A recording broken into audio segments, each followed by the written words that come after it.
Muy buenas tardes a todos, bienvenidos a la tarde de A24, bienvenidos a MMD. Ya estamos arrancando con todo la tarde.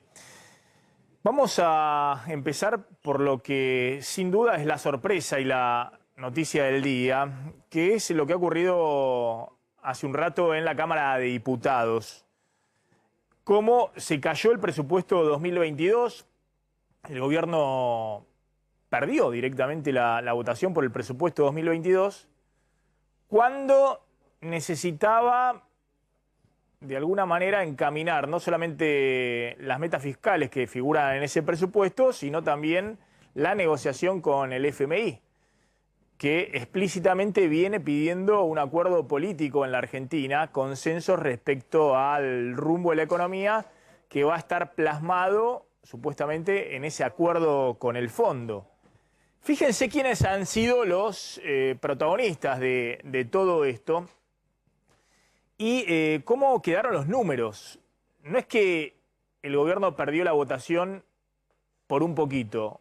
Perdió 132 votos en contra 121 votos a favor. 132 votos en contra 121 votos a favor. No sé si tenemos la placa del tablero electrónico, lo que marcó hoy en la votación. Y esa diferencia,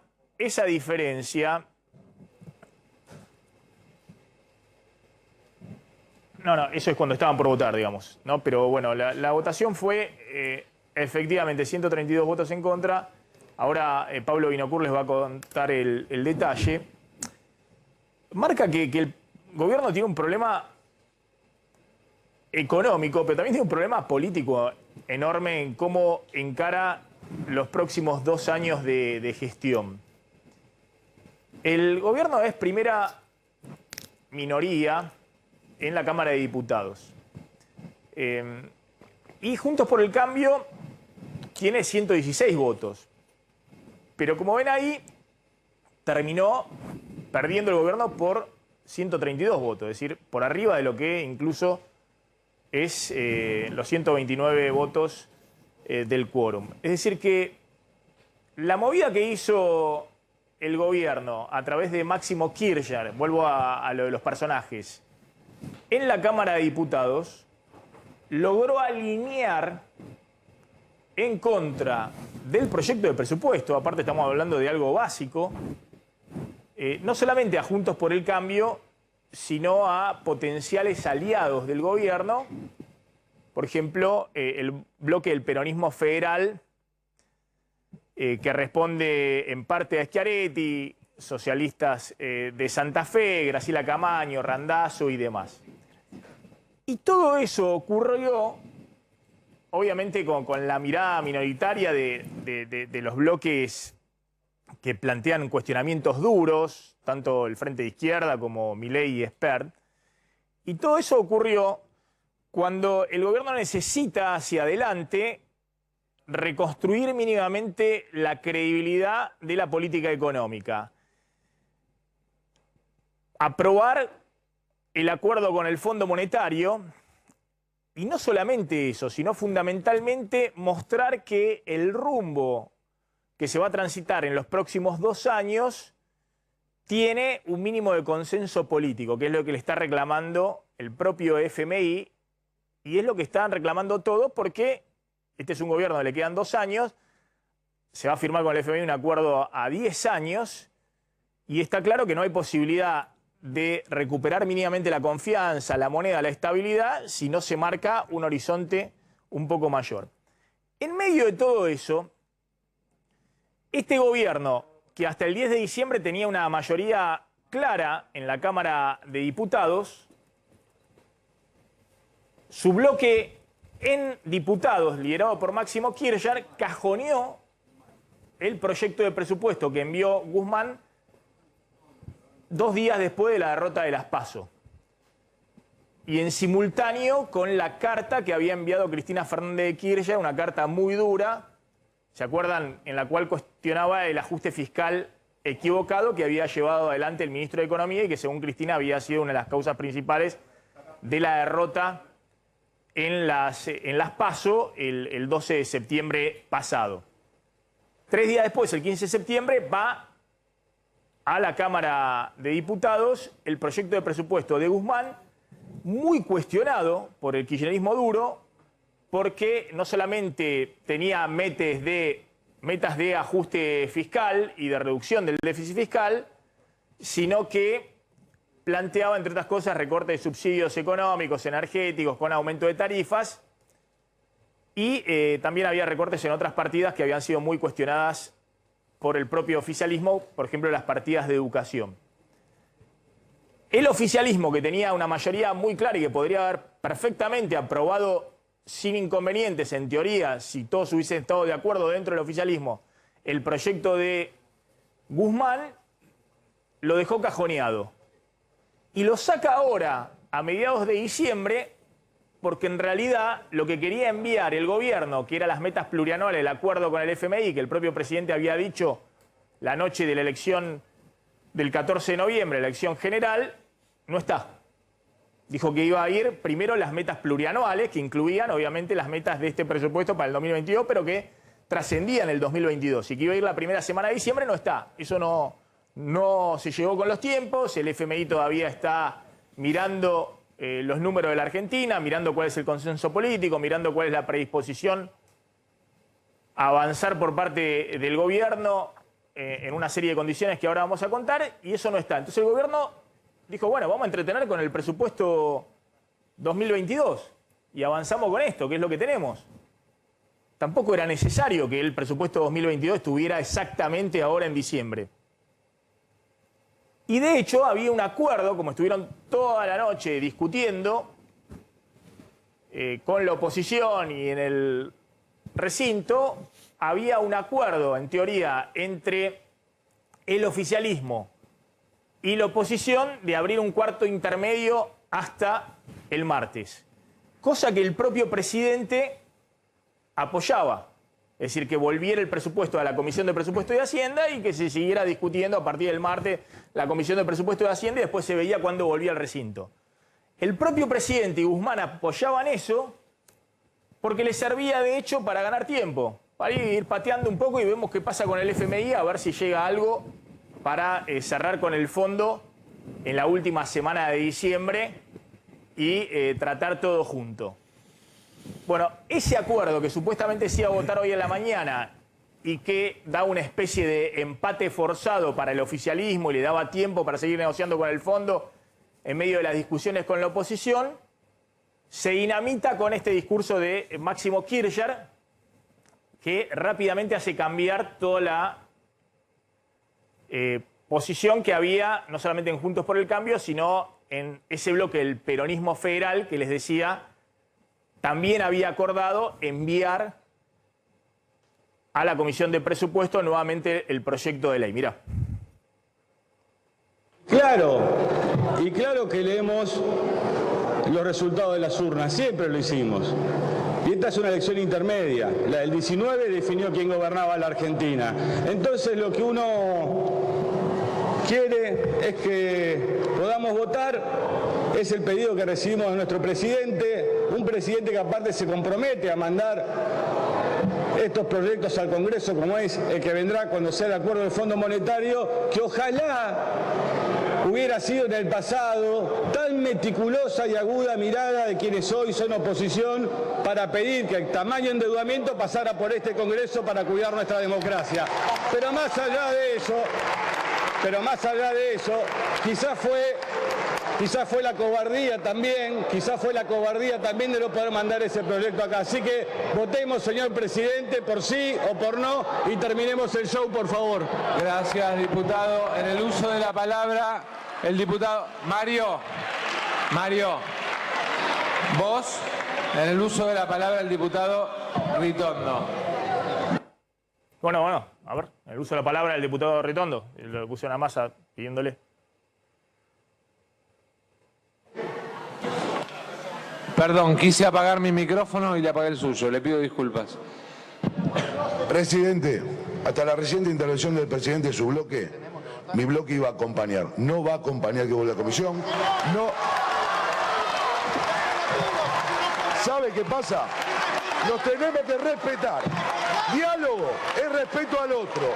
Entender cuando uno gana y cuando uno pierde.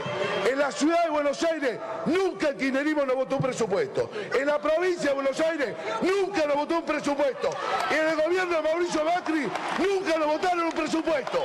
Si quieren gobernar, dialoguen. No lo digan en la campaña. Porque cuando ganan no dialogan. Y cuando pierden, tampoco. Gracias, diputado. Bueno, ahí estaba Ritondo cambiando la posición, el acuerdo que había respecto a que vaya toda la Comisión de Presupuesto y Hacienda para el martes. Sí. En síntesis, Máximo Kirchner, nadie se explica bien por qué a esta hora quiso apurar, como él mismo dijo, votemos y terminemos con este show, quiso apurar la caída del presupuesto. Algunos dicen, bueno, para pasarle el costo político a la oposición, de que la oposición entorpece al gobierno y no le da un presupuesto y ahora el presidente, porque esto no es el shutdown norteamericano, que no hay presupuesto y el presidente no puede gastar $1. Acá puede haber un DNU y el presidente puede gastar. Lo que sucede es que, y esto es lo que trató de explicar Guzmán, me imagino, dentro del gabinete, y lo que no termina de entender el diputado Máximo Kirchner, que el gobierno no es una cuestión legal el tema del presupuesto solamente, es tratar de recuperar mínimamente la credibilidad en la política económica. Entonces, si vos decís que vas a tener un déficit fiscal el año que viene de 3,3% del PBI, que hay recorte de subsidios, que esto, que lo otro, bueno, y que además querés coordinar precios y salarios a la baja el año que viene, porque pusiste un número de inflación que está totalmente descolocado, el 33%, y te dicen, pero es imposible, y el propio Guzmán dijo, no, bueno, lo que pasa es que voy a poner 55 de inflación y van a negociar precios y salarios al 65 el año que viene. Entonces, si querés hacer todo eso, en la política económica tenés que recuperar la credibilidad.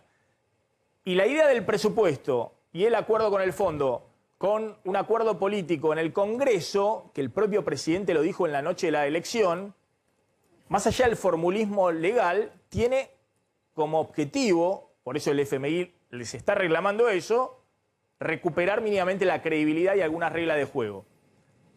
Nadie explica bien, insisto, si Máximo Kirchner dice, bueno, le pasamos la factura a la oposición, falta 2 años para la próxima elección.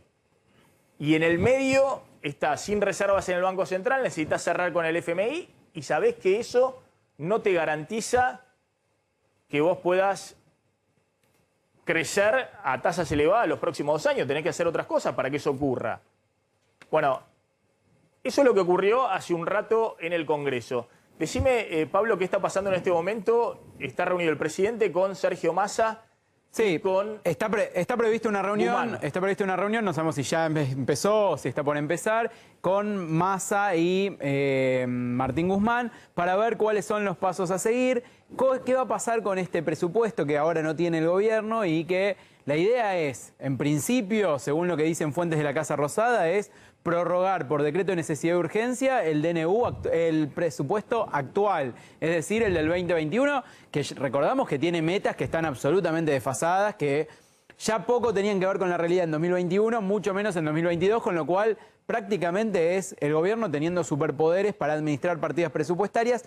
Era lo que una parte de la oposición quería evitar, y por eso querían buscar la manera de aprobar el presupuesto, no como una manera de ceder ante el gobierno, sino como una manera de evitar que el gobierno tuviera discrecionalidad en el manejo del presupuesto. Bueno, esto es lo que no se pudo evitar esta mañana cuando pasó esto que acabamos de ver. Había una idea de que el proyecto del presupuesto 2022 vuelva a la Comisión de Presupuesto y Hacienda. Lo había pedido primero el diputado Luis Di Giacomo de Río Negro, después lo pidió también Carlos Heller. Todos los bloques estaban de acuerdo. Todos habían manifestado que estaban a favor de volver a comisión.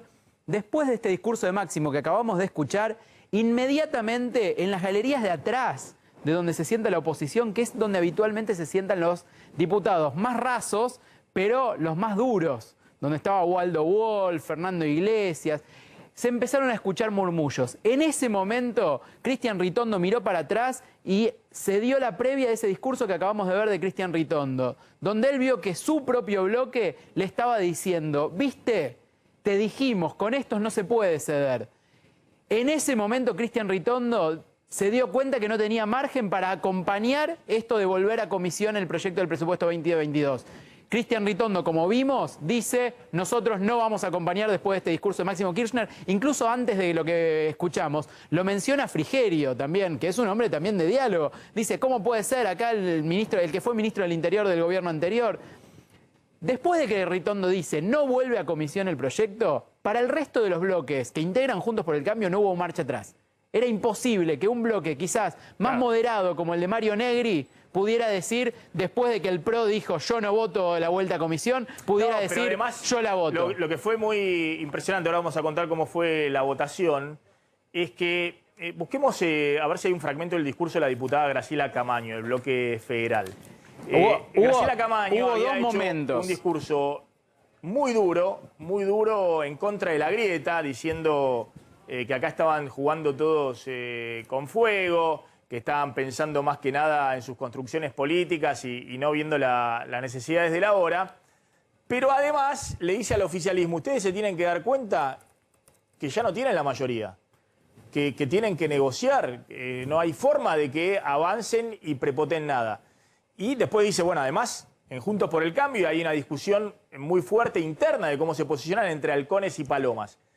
En ese escenario hay un bloque, el peronismo federal de los diputados de Schiaretti, que habían manifestado que estaban de acuerdo con que pase a comisión.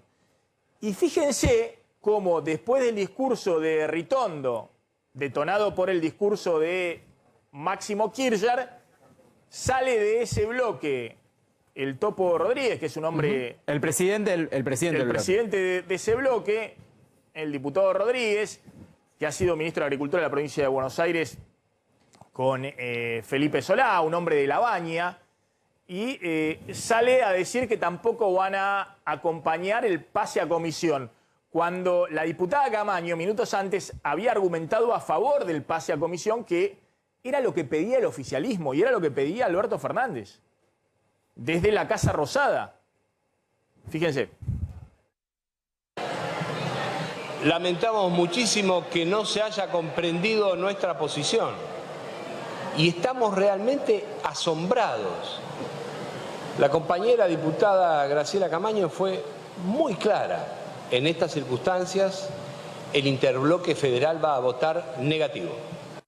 Bueno, y después se desata la votación. Ahora te quiero un poquito los números de la votación. Porque hubo dos votaciones. Estuvo la que acabamos de ver, la que vimos nosotros al principio, que es la del presupuesto, que fue 132 a 121. Pero antes hubo esta que acabamos de ver, que fue la votación del pase a comisión. ¿Sí? Y esa votación salió 128 negativos a 122. Esa votación hubiera impedido la derrota del gobierno. Y eso lo podían cambiar si, por ejemplo, el bloque federal votaba a favor. Sí, había argumentado que iban a votar a favor. Y era muy fácil para el gobierno. Algunos dicen una derrota que apuró Máximo Kirchner y dijo, votemos ahora y terminemos con este show. Es decir, una derrota autoinfligida por el gobierno. Pero insisto, más allá de la derrota, el gobierno tuvo una derrota electoral hace muy poquito, más allá de una votación en el Congreso. Bueno, pero hay que tener en cuenta esta es la primera consecuencia directa de aquella derrota electoral. Claro, si querés veamos los números estos, repasemos cómo fue. Pero para un segundito, el punto acá no es quién gana o quién tiene un voto más en el Congreso y demás. El oficialismo tiene que darse cuenta que hay un cambio de humor tan grande en la dirigencia política que aún así todo lo que ofreció Guado de Pedro, el ministro Catopodi con Obras Públicas, la planilla de la felicidad, que siempre se ha hecho desde Corach, y son todos discípulos de Corach, el ministro de Interior de Menem en la década de los 90, todos, desde Aníbal Fernández, que dice yo soy discípulo de Corach, hasta Rogelio Frigerio, que iba junto a Corach en la década del 90, cuando era secretario de Programación del equipo económico de Menem.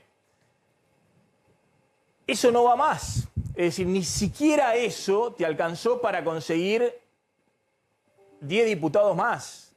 Y no va más porque evidentemente los gobernadores que necesitan las obras, necesitan los favores, necesitan que se apruebe el presupuesto, necesitan el acuerdo con el fondo porque quieren rápidamente salir a emitir deuda y refinanciar las deudas que tienen y no lo pueden hacer en este contexto. Aún así, están viendo que hay un humor social muy complejo que se expresó en la última elección. Y eso requiere que el oficialismo tenga una posición distinta en la negociación Claro que acá la pregunta de fondo, insisto, es si el oficialismo está unido detrás del plan económico que están negociando Martín Guzmán con el FMI o no. Y esa es una pregunta muy válida después de lo que ocurrió hoy en el Congreso. Decime cómo fueron los números. A ver, en el rechazo, 115 votos en contra de Juntos por el Cambio, 8 del interbloque federal, 4 de la izquierda, 4 de los liberales y 1 de otros, que es Felipe Álvarez, un hombre del peronismo que entró por Juntos por el Cambio y armó su propio bloque de buena relación con Horacio Rodríguez Larreta. Esto es lo que totaliza con 132 votos por el rechazo.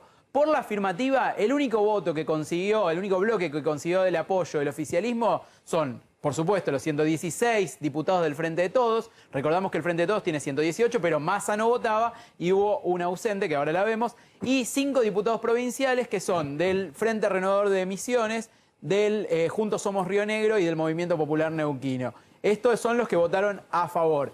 Hubo una abstención que fue del diputado Claudio Vidal, que es de la provincia de Santa Cruz, peronista pero opositor a Alicia Kirchner, y los ausentes Álvaro González de Juntos por el Cambio y María Luisa Montoto del Frente de Todos de Santiago del Estero. De esta manera se conformaron los números que hicieron la primera derrota fuerte del gobierno en el Congreso. Discúlpame, los votos en contra, veamos de nuevo porque ahí está la clave. En los votos en contra, Juntos por el Cambio tiene 116 votos, 115. 115 porque hubo Álvaro González un ausente. Estuvo ausente, imagino por algún problema particular de salud y demás.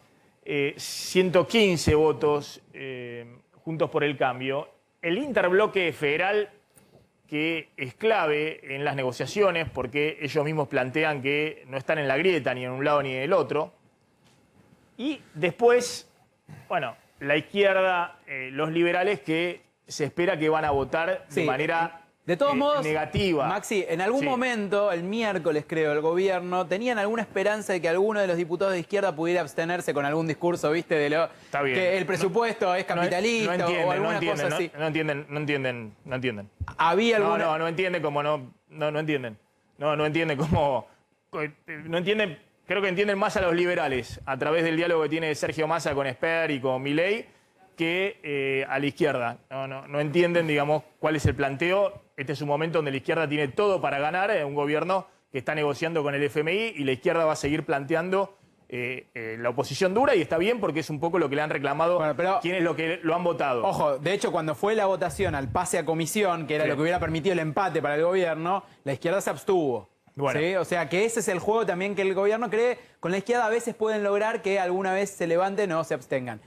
A ver, es un juego fino. El punto acá principal de lo que podía buscar el gobierno es, dentro de Juntos por el Cambio, los diputados radicales de los gobernadores que están en muy buen diálogo con el gobierno y que obviamente entran dentro de la discusión del reparto de las obras públicas y lo que se conoce no peyorativamente como la planilla de la felicidad, sino así se conoce en la jerga política hace mucho tiempo en diputados, y el interbloque federal. Sí. El gobierno logró que haya una unidad total en Juntos por el Cambio y, por otro lado, que el bloque federal le votara... Maxi, te hago un agregado. Fuertemente en contra. De nuevo, lo que estaba buscando el gobierno en los últimos días no era que alguno de estos vote a favor. Lo que estaban buscando, y con eso que se abstengan, lo que estoy hablando. Ni siquiera que se abstengan, que se enfermen.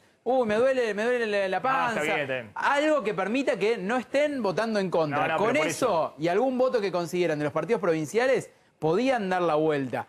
Pero bueno, y un error político del gobierno es que hoy es la elección de las nuevas autoridades del radicalismo.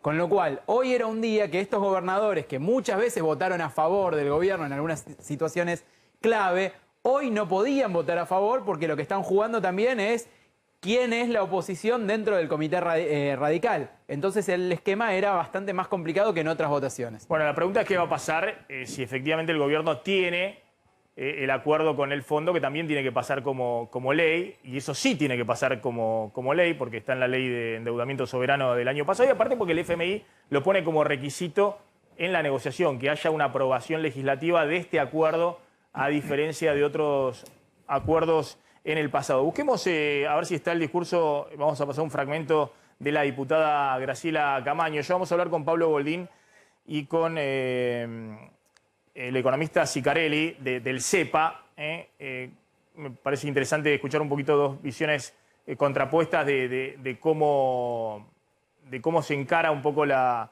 situación económica de ahora en más. ¿Qué tenés a Camaño? Bueno, a ver, escuchemos un poquito del fragmento de Camaño. Es más, señor presidente, mientras usted estaba tratando de convencernos de que hiciéramos algún tipo de resolución que posibilitara que la política le diera un gesto a la sociedad vinculada a la posibilidad de tener un presupuesto, que por supuesto nadie le quiere negar a nadie. No se confundan. Nadie le quiere negar el presupuesto al oficialismo, pero el oficialismo tiene que partir de que no tienen el número, de que la sociedad se expidió, que los dejó en un lugar en donde tienen que consensuar, en donde tienen que buscar acuerdos. ¿Saben lo que significa quórum? ¿Saben lo que es el quórum? El quórum es el acuerdo. Y para acordar hay que bajarse del pedestal y hay que valorar la opinión del otro. No se valoró la opinión de nadie. Vinieron un viernes a los sopapos. El lunes, martes, miércoles, jueves estamos acá. En el discurso, pero había fundamentado que estaba de acuerdo con que vaya el proyecto a comisión, es decir, darle el tiempo por lo menos una semana más al gobierno. Está el diputado Rodrigo de Loredo, gracias por venir. Es el presidente del bloque del radicalismo Evolución dentro de Juntos por el Cambio, que son 12 diputados que obviamente también votaron en contra del proyecto. ¿Qué sucedió? Muy extraño. Primero Sí. te lo vamos a pedir prestado a Pablo en cualquier momento porque el poroteo que tienen los diputados el reparto de bloques parlamentariamente es muy necesario. Es exacto el análisis. Sí. Bueno, lo que sucedió es algo que la verdad tiene un único responsable, que es el propio gobierno. Si hoy no tenemos un presupuesto, que es un tema preocupante, que nadie buscó este final, tiene un único responsable, que es el propio gobierno, desde todo punto de vista, de haber traído a la Cámara algo que no llegaba a ser un presupuesto por una innumerable cantidad de valoraciones macroeconómicas ficticias, subestimadas, inflacionarias, tipo de cambio, crecimiento, salario real. Además, un presupuesto que lo presentaron en tiempo express, como suelen hacer para atropellar. Pero la verdad que de nuestra parte hubo una predisposición permanentemente para que saliera algo sensato. También quiero decir con mucha claridad, nosotros tenemos un mandato electoral, acaba de terminar un proceso eleccionario.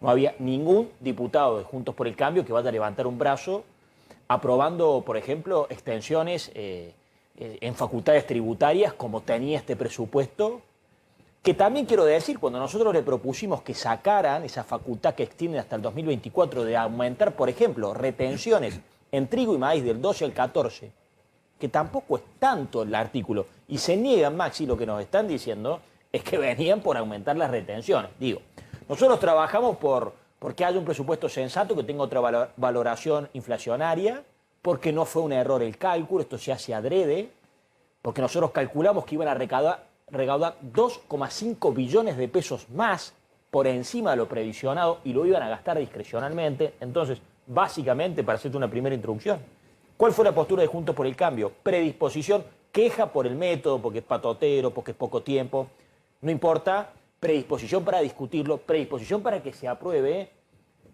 no se extiendan exenciones tributarias. ¿Pero qué pasó en la dinámica política? Digo, porque el tema económico, tengo entendido que el gobierno hasta había ofrecido reabrir en junio el presupuesto, digamos, para revisar la discusión si se desviaban efectivamente todas las metas de inflación. Es gracioso, te interrumpo ahí, porque ofrecieron el deber ser, Maxi. O sea, lo que ofrecieron es que pase por el presupuesto un excedente de recaudación, que es lo que tiene que ser por ley de administración financiera. Está bien, pero dejando el tema técnico, que ahora lo vamos a discutir, porque nosotros lo planteamos ayer, después vamos a mostrar un poquito los números y demás. Si vos ponés 50% en el presupuesto de inflación,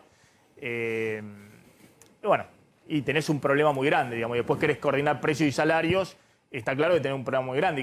Y estás planteando que los salarios tienen que que mejorar 4 puntos en términos reales, entonces está yendo a que todas las discusiones salariales sean 55% en la primera parte del año. Y lo que tratan todos los ministros de Economía es que las expectativas se formen no con la inflación pasada, sino hacia adelante con algún tipo de convergencia y demás. Entonces, se te desbanda todo. Si esta economía se empieza a indexar todo arriba del 55%, tenés un problema enorme. Entonces, más allá de las cuestiones técnicas, lo que pregunto es, porque hay que ver si el FMI le daba el ok o no a esos números, ¿no? Por ahí el gobierno hubiese tenido un aliado fuerte si el FMI le daba el ok. Ahí hay otro tema técnico, no te quiero interrumpir porque vamos a lo político, pero es un presupuesto que se argumenta necesario para una negociación con el fondo y está ausente el fondo en el presupuesto. Bueno, en el presupuesto y en el argumento oficial. Nunca nos dijeron piden tal cosa, piden tal otra. Está claro, el gobierno había dicho primera semana de diciembre va el acuerdo con el fondo, fue el presupuesto, que en realidad estaba desde el 15 de septiembre, y que no tuvo ningún tipo de corrección más allá de una aclaración técnica que hizo sobre los organismos internacionales Guzmán. ¿Qué pasó en la dinámica política hoy a la mañana? ¿Es así? ¿Se calentó Ritondo a partir de lo que dijo Máximo Kirchner y se rompió ese acuerdo que había de pasar todo para la semana que viene? Yo juzgo una mezcla de cosas, digamos. Impericia, torpeza, impericia. También hubo una actitud propia del kirchnerismo que redobla, que no advierte que ya no es mayoría en una Cámara, que está obligado a consensuar, porque aceleró hasta el final, porque nos sometió a una... Yo estoy de largo, porque nos sometió a una jornada de más de 24 horas, procurando en esas 24 horas ver si encontraba o fisuras en Juntos por el Cambio, o si encontraba algunos votos y obtenía el presupuesto. Y también te lo digo y te lo pongo sobre la mesa porque vos lo preguntás. No tenemos bien en claro si la misión de aprobar el presupuesto es algo compartido unánimemente o con el mismo entusiasmo, por lo menos por las distintas caras del gobierno nacional. Por lo menos eso.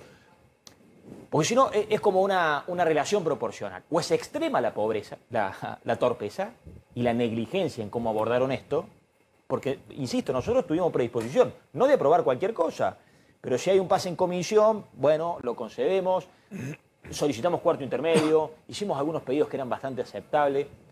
O es extrema la impericia, o se mezcla un poco eso, un poco con una actitud autoritaria, soberbia, no acostumbrada. Es una expresión política que no reconoce derrotas, las festeja. ¿Y por qué había de reconocerlas en el Parlamento? Y el tercer punto que vos los planteás acá.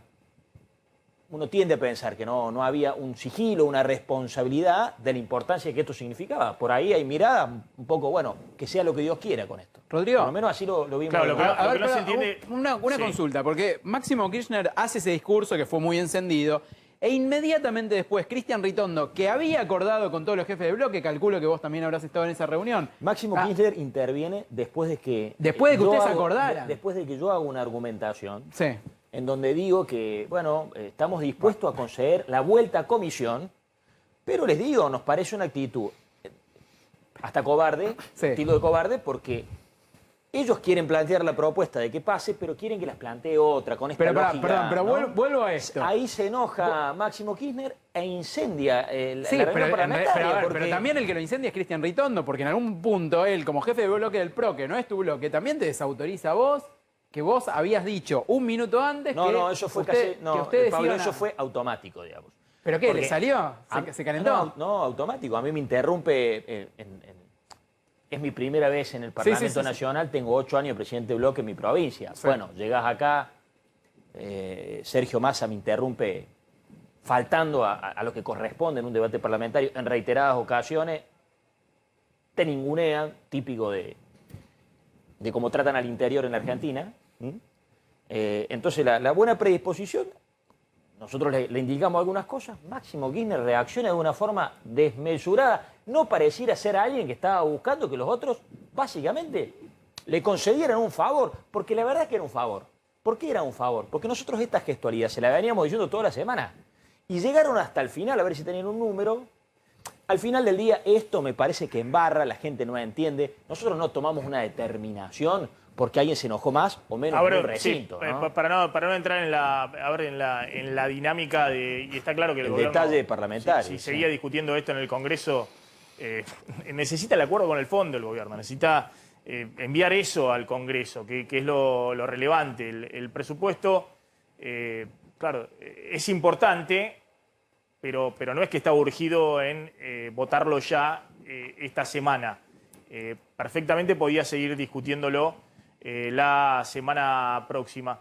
Creo que había planteado incluso que volviera a comisión de presupuestos, o sea que no estaba determinado cuándo iba a volver al recinto.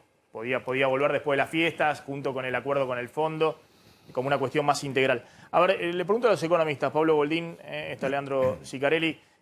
Pablo, ¿cómo estás viendo esto? Yo decía, acá no se termina de entender bien cuál es la secuencia que quiere, o si entiende bien el gobierno qué es lo que está buscando desde el punto de vista del mensaje de la política económica. Mira, yo te voy a decir tres conclusiones voy a sacar de todo esto que pasó en estos días. Una política y económica y una económica pura. La política es que todo esto que pasó estos días, la gente mucho no lo entiende, pero tiene el 99% es de relevancia política y muy poquita relevancia económica. Todo lo que ha pasado estos días, que el presupuesto, que acá, que allá, sí tiene importancia política porque muestra cómo va a funcionar el Congreso de acá en adelante, los próximos 2 años. Va a ser un Congreso duro, va a ser un Congreso difícil para el oficialismo, va a ser un Congreso donde se van a presentar cosas y no sabemos bien qué va a pasar y qué no va a pasar. Eso tiene una relevancia política muy grande. Ahora, desde el punto de vista económico, yo tengo que cambiar mis presentaciones, yo tengo que decirle algo a la gente o a los clientes por lo que pasó hoy. La verdad que no mucho. Desde el punto de vista de política y economía, quiero decir lo siguiente. Uno no de ahora, siempre. Cuando uno entra un proyecto de ley al Congreso, uno nunca sabe cómo sale. Puede salir mejor o puede salir peor. Entonces, yo cuando iba viendo en el día a día lo que estaba pasando y en eso dijeron, vamos a pasar a comisión, porque a lo mejor en estos días pueden convencer a alguno con la planillita de Cora, chiquillo, yo decía, el pobre ministro de Economía, que presenta un presupuesto frágil, vamos a decirlo, frágil, lo mete en el Congreso porque necesita la garantía o el aval de político de todos los partidos, no sabe qué va a salir de ahí. No sabía que iba a salir. Yo creo que caminaba a salir algo porque el de San Juan mete una cosa, el de La Rioja mete otra, el de esto, no sabíamos lo que iba a salir. Y lo único que te voy a decir, lo último que te voy a decir es económico. En los países estables el presupuesto se mira así.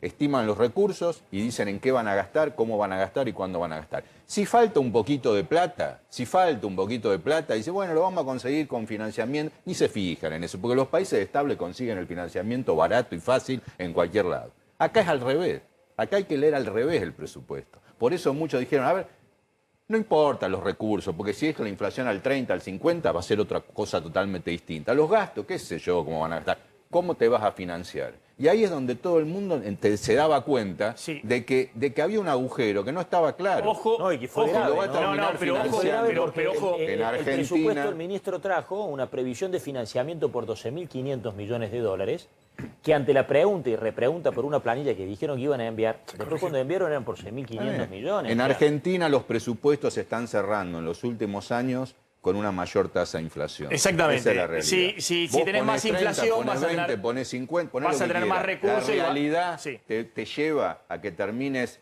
ajustando las cosas con la tasa de inflación. Y este presupuesto iba camino a eso. Iba camino a esto, pero ojo que el presupuesto tenía un punto que evidentemente eso es condición del FMI absoluta, que decía que solo iba a haber 1.8% del PBI de emisión monetaria.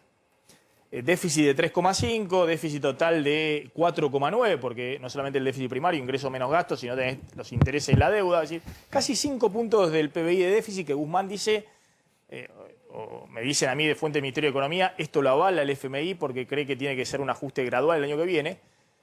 Pero el FMI te dice, bueno, solo de eso lo podés financiar con emisión del Banco Central 1,8% del PBI. Ojo que esa es una meta muy dura, le pone un chaleco al Banco Central y por ley de presupuesto. Por eso inventaron una fuente de financiamiento. Por eso mi pregunta, perdón. Por eso mi pregunta es si había consenso interno dentro del gobierno, por eso. Porque la Carta Orgánica del Banco Central, en las cuentas que estamos haciendo, para el año que viene le permitía más financiamiento que el 1,8% del PBI. Sin embargo, Guzmán puso una restricción muy dura en términos de cómo va a financiar el Banco Central del Tesoro, reduciendo a menos de la mitad la emisión monetaria de este año en términos del PBI. Evidentemente es una condición del FMI. Yo me pregunto, insisto con este punto, ahora sin presupuesto, vale cualquier cosa. Sin presupuesto, con DNU prorrogando el presupuesto del año que viene, todo eso se cae. Eso que Guzmán quería mostrar como condición del FMI plasmado en un presupuesto, como techo de ejecución. Podía financiar menos de 1,8% del PBI, pero no más. Tenés razón. Lo que me pregunto, ojo, es si no hay diferencias internas, sigue habiendo diferencias internas fuertes respecto a este tema. Tenés razón, pero siempre se va a imponer la realidad, Maxi. El ministro de Economía este año también quería emitir menos plata y después no terminó emitiendo menos plata. Siempre termina financiando el agujero primario del gobierno más o menos en el 100%. O sea, el ministro de Economía o el fondo, quien sea, puede decir, mira, Guzmán, vos el año que viene tratá de no emitir más de 1 billón de pesos. Ponele que era más o menos. No emitas más de 1 billón de pesos. Este año, este que termina, 2 billones, vas a emitir 1,5 billones para financiar el agujero del gobierno. El año pasado emitiste 1.800.000 para financiar. Este año no emita más de 1 billón de pesos. Y Guzmán puso, no voy a emitir más de 1 billón de pesos. ¿Y cómo vas a financiar el resto? Con el mercado local, con esos financiamientos internacionales, no sabemos que no lo explicaron de nuevo. Pero después, a la hora de la verdad, en el mes a mes, cuando vengamos acá al programa el año que viene, vamos a ver cuánto Comparto se termina absolutamente, emitiendo. porque te agrego otro dato técnico. Esa no es la realidad, es la realidad. Y la realidad va a terminar diciendo que si vos, en vez de 30 inflación, vas a tener 50, ponele, terminás emitiendo más de 1 billón de pesos. Te agrego Esa es la realidad. para yo no sé si el fondo dice dice eso o no dice, pero yo creo que el fondo estaría contento si el año que viene emitiéramos solamente 1 billón de pesos. Todo pero no está se sabe atravesado si va a por ser una así. sensación que uno tiene que el presupuesto más o menos se termina haciendo como lo describe el licenciado. En cuanto a que lleno los tópicos que el fondo me estaría pidiendo. Después veo cómo lo explico. El financiamiento no se explicaba, tampoco se explicaba el ajuste en subsidios de 1.4 del PBI, que por nosotros fue planteado varias veces. ¿Cómo pensaban hacerlo? No hubo una explicación. No es un menor. A ver, un segundo. Sí. Leandro. No, fíjate, Sí. te la saco un poco de la cancha. Fíjate las cuestiones que estamos hablando, ¿no?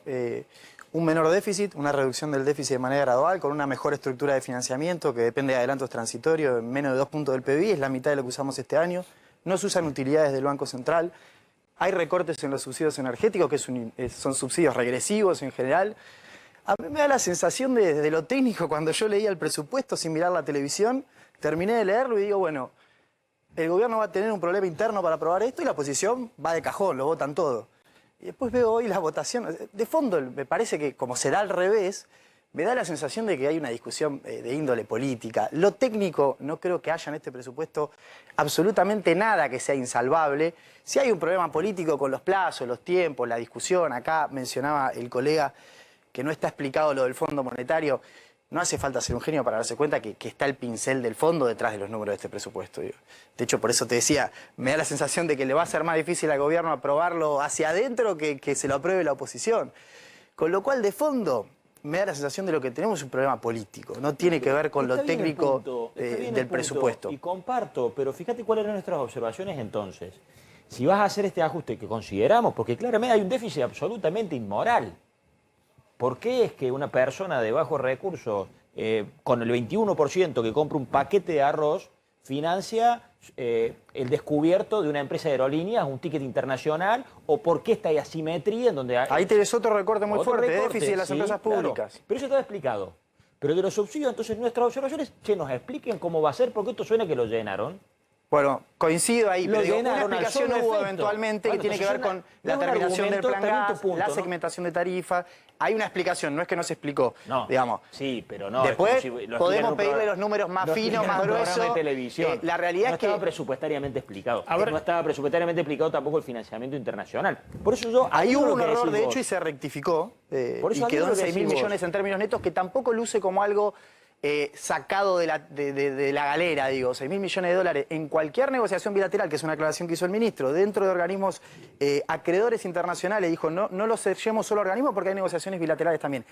Tenemos un swap con China por 20.000 millones, con lo cual conseguir 6 No, no, y además, 6.000 si millones en el términos... fondo, si el fondo No sube- devuelve, como Son dice 5.000 Guzmán, palos, si te devuelve. Pero no que va a subestimen devolver un los tema, 4.500 millones, Maxi, ahí no está. subestimen un tema. No, de hecho estuvo bien Teni- observado, me no parece que son las subestimen un cosas que tema eventualmente hay porque que tenían, rectificar. delegaciones de facultades tributarias.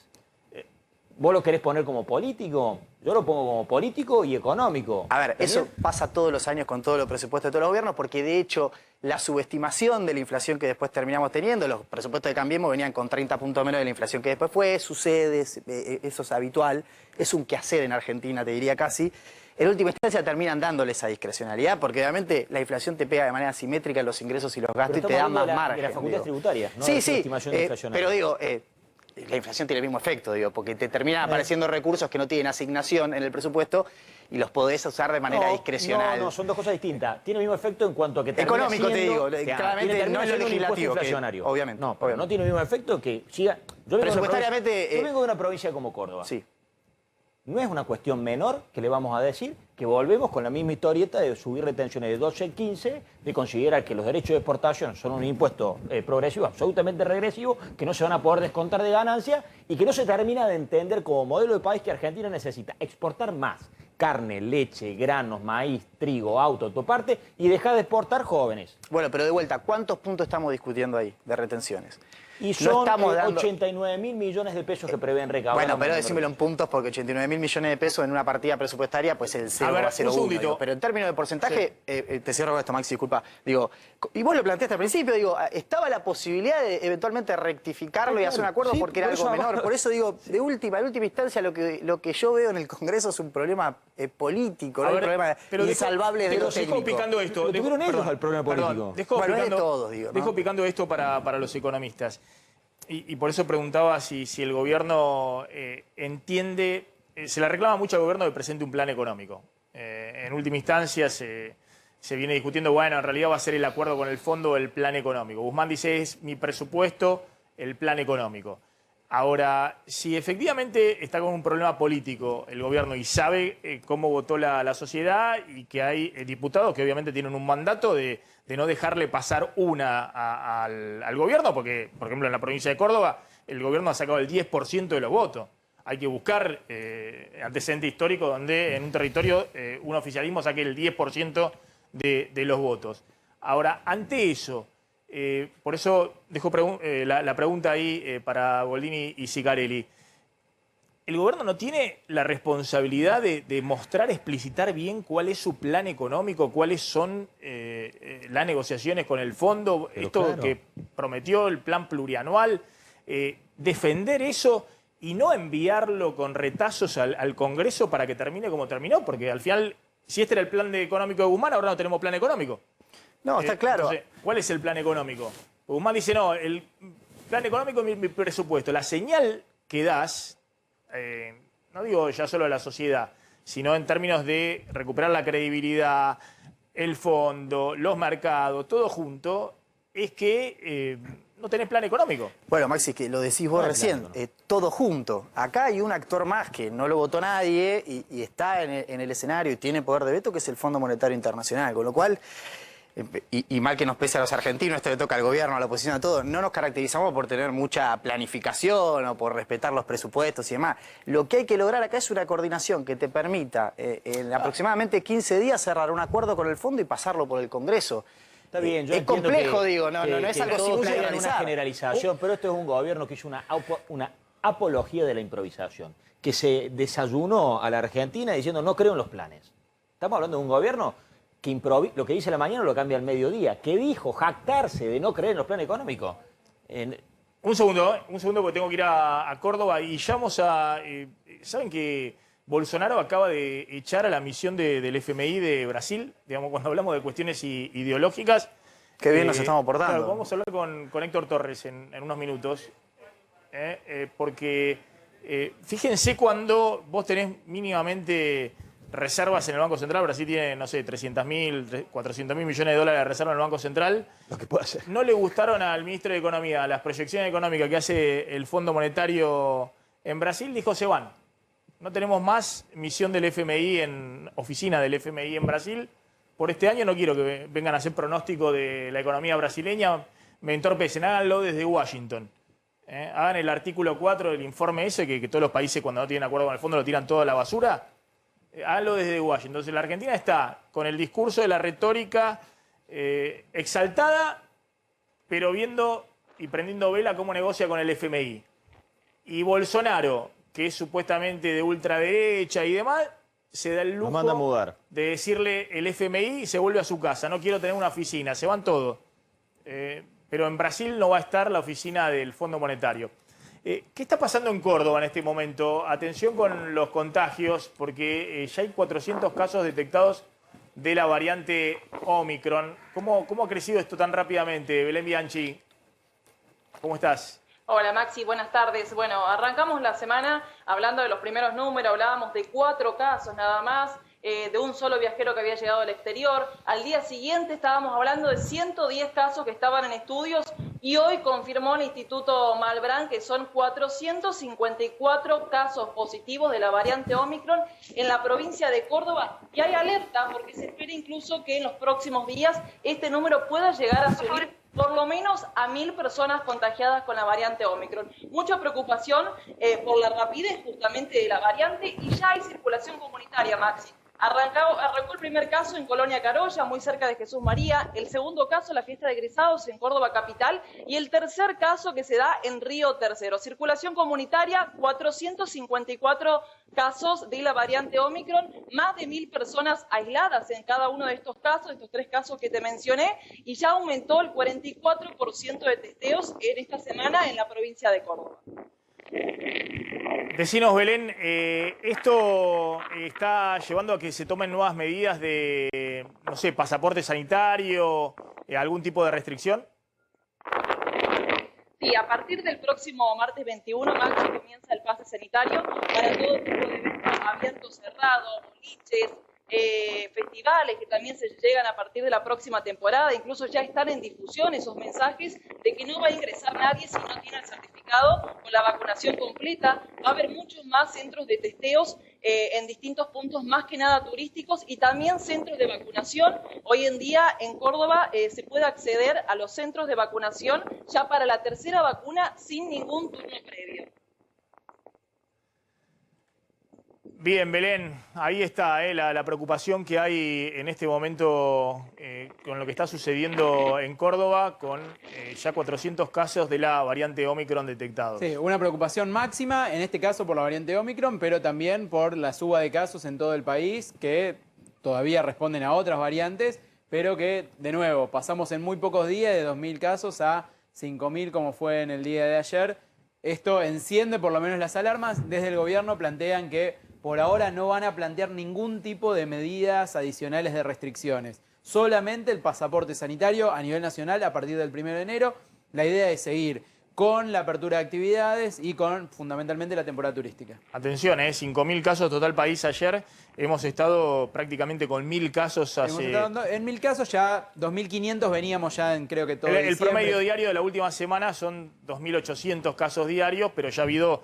Este es el segundo día o tercer día consecutivo donde está arriba de 4.000 casos. Exactamente, 5.000 casos, un poquito más en el día de ayer y de nuevo, con focos muy importantes en la Ciudad de Buenos Aires, donde se superaron los 800 casos. La Ciudad de Buenos Aires llegó a tener hace un mes y medio menos de 100 casos diarios. Sí. Hoy estamos de nuevo en 800 casos. En cero, bueno, llegamos a 800, que son números que habíamos tenido, recuerdan, en la primera ola, básicamente, y que eran los números que habían hecho que cerráramos todo, por supuesto. Los picos de la segunda ola fueron arriba de 3.000 en la ciudad. La primera ola, la que cerramos todo fue con picos en la Ciudad de Buenos Aires de 800 hasta 1.000 casos más o menos. Pero bueno, por supuesto no existía la vacuna, por supuesto ahora estamos hablando de 800 casos, con vacuna se supone que son casos más leves. La gran pregunta con la variante Omicron es, ya sabemos que es más contagiosa, lo que todavía no sabemos es si es más feroz en cuanto a lo que pueda pasar con una persona que tiene esta variante, y también sabemos que las vacunas son menos efectivas. Hoy, sin embargo, tuvimos una buena noticia. Sputnik anunció que la efectividad contra esta variante es del 80%. Bien, Belén Bianchi, gracias como siempre de Córdoba. Belén Bianchi, ahora vamos a retomar el caso. Pablo, te pregunto, los datos de inflación, esto que vimos del INDEC esta semana, ¿no? Que estamos en 51% de inflación anual, ¿son piso o techo para el año que viene? Con esta política económica, fiscal, monetaria, cambiaria de los últimos años, no solo de los 2 años, de los últimos 4 años, con este presupuesto 2022 A mí me parece que la inflación argentina no puede bajar de 3% por mes. No puede bajar. Muy difícil, muy difícil. Porque no da. La macroeconomía, puede ser que venga una canasta de precio, la carne, el fin de año, la molleja, qué sé yo. Esas cosas pueden pasar, pero te va a bajar la inflación un poquitito, un mes, 2 meses. Pero mientras la macroeconomía esté así como está, yo siempre te digo, muy difícil que la inflación baje de 3 y pico por ciento por mes. A mí diciembre nos está dando más que eso ya. O sea, me parece que el 2,5 ese es un 2,5 razonable para la macroeconomía que tenemos. Pero esta macroeconomía no puede bajar de 3 y pico por mes. Muy difícil. Y la pregunta es la apuesta que tiene el gobierno, que dice, bueno, si logro estabilizar la inflación en el 50 y crecer 4-5% el próximo año, cierro, ¿no? Con el dólar oficial yendo más rápido y la brecha que se me estabilice en este nivel. El gobierno tiene como... ¿Eso es posible? Digamos, porque acá obviamente el gobierno tiene la prioridad de que la economía siga recuperándose, se siga recuperando empleo y que no se le desborde todo desde el punto de vista cambiario. Acá hay como sentimientos encontrados. O sea, el gobierno está contento, y todos estamos contentos, porque la economía este año rebotó más de lo que uno creía. Más de lo que uno creía. Y exportó más de lo que uno creía. Esas dos cosas envalentonan a cualquier oficialismo y a un gobierno, y está bueno. Ahora, al mismo tiempo, el gobierno está asustado por el riesgo país, por el dólar, por la brecha, por las reservas, porque pese no sabe ya qué hacer para atajar todos los penales. Esas dos cosas convivieron más o menos este año. Me parece muy difícil que estas dos cosas, el optimismo o estar bueno la parte de la actividad y la exportación, y estar tan al borde de una crisis, la parte cambiaria, financiera, no pueden convivir mucho más tiempo en el tiempo. O sea, algo tiene que cambiar, o mejora la parte financiera, o si no va a ir declinando la parte de actividad. No vas a poder tener un boom de actividad con una crisis cambiaria. En la Argentina eso no va a pasar. Además, el gobierno, este gobierno, y los otros gobiernos quizá también, han estado muy impregnados de la idea de reactivar emitiendo. El gobierno, desde 2003 para acá, en general, la economía o los gobiernos han tenido la vez de inyectar plata, inyectar plata, inyectar plata. Pero, este gobierno, vos decís que también, le digo este gobierno con Guzmán, ¿no? Porque el año pasado emitió, porque yo siempre conté, Argentina tuvo un paquete anti-COVID que fue chiquito al lado de otros países de la región. Pero desde el punto de vista de la macroeconomía parecía un descontrol monetario, digamos, 6,5%, 7% de emisión monetaria para financiar el Tesoro. Ahora, este año, al contrario, lo que hizo Guzmán, mal que le pese a la expresidenta, que lo denunció en una carta, que perdieron de manera aplastante las elecciones, es licuar todo el gasto y emitir para pagar las jubilaciones, para pagar el gasto previsional y demás, pero todo licuándose frente a la inflación y la recaudación, el aumento de la recaudación. Este año el gobierno va a tener un déficit primario de alrededor de 1,5 billones de pesos, sí, más o menos. Y más o menos va a ser lo que va a emitir, más o menos 1,5 billones de pesos. Para la Argentina, para esta Argentina, emitir 1,5 billones de pesos es mucho. Sí. Porque en la época de, qué sé yo, de Néstor Kirchner o del primer gobierno de Cristina Fernández, emitir plata reactivaba. ¿Por qué? Porque era otra macroeconomía más ordenada, no había tanto déficit fiscal, estaba todo un poquito más ordenado, mucho más ordenado. Ahora, emitís un poco de plata y rápidamente, si no, ¿por qué tenés 3, 3,5, 4 de inflación? Pablo, si no emiten, no pagan las jubilaciones. No, bueno, pero son dos cosas distintas. Todos decían el plan platita, y yo le decía sí, porque tuviste el mayor gasto previsional, lo tenés ahora con los aumentos de septiembre. No. Si no emitís lo que estás emitiendo en esta parte del año, pero te queman Plaza de Mayo, no pagas las jubilaciones. Definitivamente tenés razón. ¿No le dieron bono a los jubilados? ¿No le dieron IFE? No hubo cierre de IFE en lo que fue 2020. En 2021 entre que perdieron en las PASO y la elección general, todo lo que habían prometido. Sin embargo, esta economía no tolera ya mucho más. ¿Le van a dar un bonito mínimo a los jubilados ahora para un grupo muy acotado de fin de año? Siempre se hacía eso, se hacía UH y demás. Lamentablemente, con 50% de inflación, no tenés mucho margen para emitir plata. Podés emitir plata y se emite, si no, ¿cómo vivimos? Emiten la plata. Pero vos me preguntaste otra cosa. Vos me preguntaste si el año que viene iba a poder seguir la reactivación con este lío cambiario financiero. Sí. Y yo te digo que no. Que o se corrige una cosa o se debilita la otra. No podemos vivir emitiendo poco, como vos decís, entre comillas, y con 3-4% de inflación. Yo no digo emitiendo poco, yo digo están emitiendo un montón, pero es lo que tenés que emitir, porque no tenés forma de financiar el pago de jubilaciones. Entonces vos mismo te estás contestando que vamos a tener un piso de 3-4% de inflación por mes y una actividad que va a ir debilitándose con el paso del tiempo. Pero tiene un socio el gobierno en la inflación y de alguna manera va haciendo el ajuste. Pero claro, los previsional que vos mencionás van por atrás. No, pero o sea, lo que yo estoy diciendo es que el gobierno no está usando el instrumento de la emisión para impulsar todavía más el nivel de actividad. No, usa la sino inflación. que está haciendo lo que tiene que hacer por ley. Por ejemplo, si no paga el 12% de previsional, se cae el gobierno. Digamos, si no paga el aumento de jubilaciones de septiembre, ¿y cómo lo financia eso? Y bueno, la única forma que tiene de financiarlo es emitiendo pesos o colocándole títulos públicos a los En bancos. parte estoy de acuerdo y en parte no, porque el gasto público, que no tuvo nada que ver con la crisis de la pandemia, qué sé yo, que tiene que ver con subsidios, con obra pública, ¿no? Creció muy fuerte. El que este se año. disparó fue Mucho el de más subsidios fuerte que económicos. El de subsidios económicos se mucho disparó. más fuerte que la inflación. Este año disparaste los subsidios económicos para congelar las tarifas de servicios públicos Y la obra pública. y la obra pública desde niveles mínimos. Igual. Tenemos la placa de obra pública. Es decir, el gobierno hace un festejo de lo que pasó con la obra pública. La obra pública está a 1,8% del PBI. Es más bajo que el nivel 2016-2017 en el gobierno de Macri.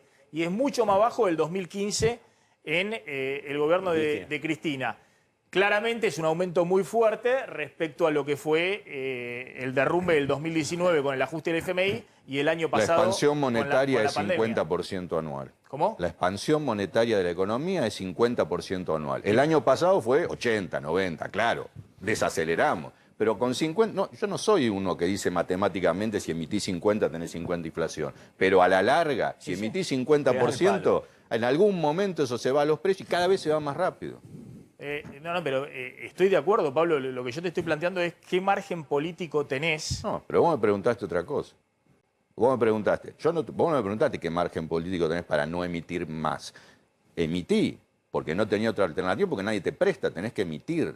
Y por eso el Fondo Monetario, una de las cosas que le dice al gobierno, mirá, una de las cosas que te voy a pedir es que emitas un poco menos. No le está diciendo emití cero, le dice emití un poco menos. Pero lo que pasa es que la inflación está ya bastante arraigada y bastante acelerada como para que cualquier emisión que hagas te pegue. Yo lo que estoy diciendo es que ya la emisión de este año fue endógena a las obligaciones que tenía el sector público, salvo el tema subsidios económicos, que se dispararon. Estás pagando 3 puntos del PBI entre subsidios energéticos y de transporte. Es el mismo nivel que tenía Cristina cuando se fue en el 2015. Es un nivel enorme de subsidio. Tenés mucho más subsidios económicos, tenés casi el doble de subsidio económico que obra pública en la Argentina. Y eso, bueno... Estamos diciendo lo mismo. Vos me decís, vos estás diciendo hay emisión endógena. Y entonces yo te estoy diciendo hay inflación endógena. Entonces la Argentina, esta Argentina que emite lo mínimo posible, ponelo así, lo mínimo posible, está para 50% anual de inflación y no menos. Hay un comunicado del Frente de Todos en este momento. Sí, un duro comunicado del bloque del Frente de Todos que tiene dos cuestiones. Por un lado, atacar a la oposición por haber dejado a la Argentina sin presupuesto. Y más abajo, un respaldo a Máximo Kirchner. Te leo, la oposición dejó al gobierno sin presupuesto para el 2022. Esta actitud irresponsable es un golpe a la recuperación de la economía y un retroceso para el país, las provincias y los municipios de todo el territorio nacional que perderán obras e inversiones necesarias para mejorar la vida de los argentinos. Llamamos a la reflexión al conjunto de las fuerzas políticas opositoras sobre la gravedad del momento histórico y pedimos que depongan las actitudes facciosas en aras del interés común de nuestro país, que debe afrontar una deuda externa de dimensiones inéditas y una crisis social profunda. Pasando a la siguiente, fíjense en el tercer párrafo, nuestro presidente de bloque, Máximo Kirchner, expresó la voluntad y el sentir de toda la bancada oficialista, porque hubo muchas críticas sobre este discurso de algún sector del diciendo peronismo. que era de toda la... Por eso, nuestro presidente de bloque, Máximo Kirchner, expresó la voluntad y el sentir de toda la bancada oficialista, defendiendo nuestras convicciones y cuestionando los argumentos de la oposición y ejerciendo así su rol como representante del conjunto. Entonces, un comunicado, no lo vamos a leer todo, pero a dos puntas. Por un lado, atacando a la oposición por dejar sin presupuesto al gobierno, y por otro lado, respaldando a Máximo Kirchner, insisto, cuestionado por algunos sectores adentro del Frente de Todos. ¿Cómo fue que este discurso de Máximo Kirchner termina dinamitando un acuerdo que había sido pedido por el presidente de la Nación? Bueno, no sé, ahora hablamos no sé, Rodrigo de Loredo, ¿qué opina de este comunicado? Y el comunicado habla por sí mismo, porque a reconocimiento de parte, relevo de prueba, dice un abogado. Es raro un comunicado que defienda a su propio presidente Bloque. Es decir, reconoce que algún comportamiento del presidente Bloque tuvo que ver con el desenlace final en lo parlamentario. Igual, a mi juicio, eso fue casi te diría una anécdota. El problema lo tracé al comienzo y fue la irresponsabilidad, la impericia y esta actitud autoritaria y fondista, no sé cómo lo quieren llamar, que siempre lo reconoció el propio presidente de la Cámara, Sergio Massa.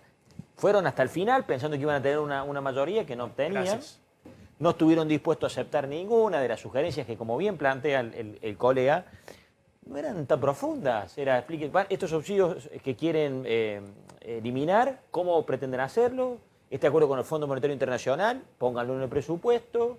Este déficit que quieren, este fuente de financiamiento, díganos con quién los van a tener. No estuvieron dispuestos a hacer eso. A ver, un segundito, ¿Te parece diputado. poco, digamos, la cuestión tributaria? ¿La hubiesen sacado la cuestión tributaria si era poco? Un segundito, diputado. Tengo a Héctor Torres.